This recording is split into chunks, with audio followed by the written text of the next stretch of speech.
Hi guys! A day in my life, ang dakilang tambay. So for this video guys, samahan niyo po muna akong mag-dinner po dito po sa Jollibee. And dito po yung akin nagastos guys. Mura lang po siya. 195 pesos lang po yung akin nagastos guys. And sulit naman po ito kasi super meal naman po ito.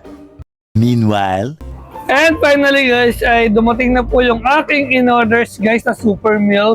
So this is my super meal, 1-piece chicken with spaghetti and yum burger. Ayan siya, di ba? 195 lang with drinks na. So tara guys, i-rate po natin yung ating in-orders guys na super meal. This is so really nice po talaga tong food na to. First guys, yung chicken nila.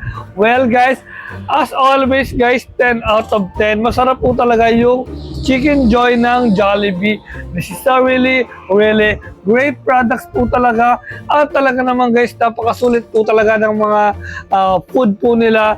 The next naman guys is yung kanilang napakasarap na spaghetti.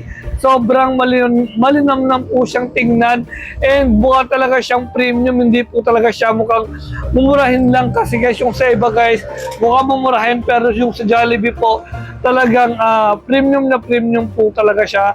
So tikman po natin yung spaghetti po nila. Well guys, ang lasa po ng kanilang spaghetti sobrang sarap, malinamnam, medyo manamis-namis.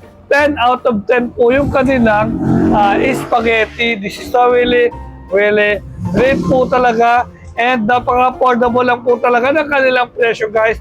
At talagang complete meal na po talaga siya guys. And the next naman po is yung kanilang yum burger. Napakasarap po talaga and napaka-premium po talaga ng kanilang patty guys. Yung tinapay niya kakaiba guys kasi rounded po yung edges.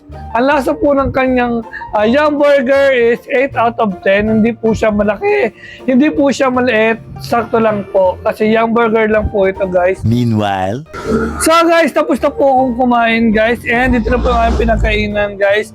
And dito ko na rin po tatapusin yung aking video guys. Thank you so much guys for watching.